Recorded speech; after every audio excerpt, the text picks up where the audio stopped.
Il faut rendre à César et aux oppositions ce qui appartient aux oppositions. 22 000 amendements, 19 000 des insoumis, vous le savez.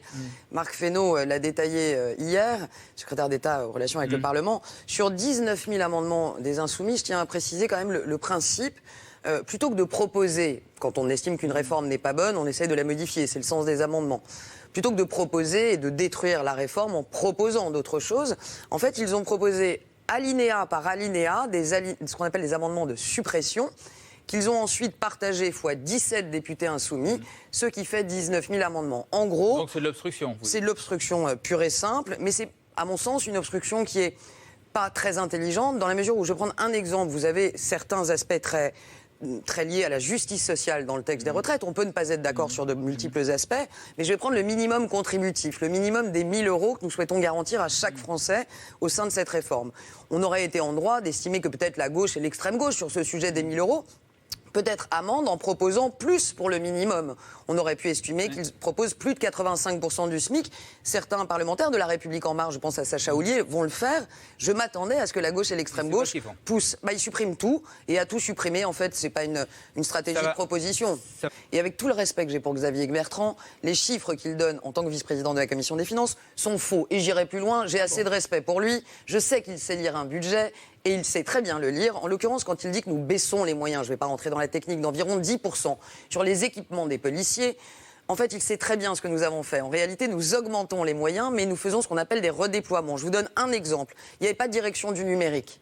Il y avait un peu de numérique partout dans les directions des policiers. On a créé une direction du numérique. D'accord, mais ça c'est sur les moyens, c'est sur les pédicules du gouvernement. C'est là-dessus qu'il attaque. Oui, mais sur les chiffres, alors sur les chiffres, je suis désolé, il faut faire des distinctions. Les violences sur les personnes sont en baisse. Vous allez avoir les chiffres dans la semaine qui vient et je vous assure que la réponse sera à hauteur de l'attaque.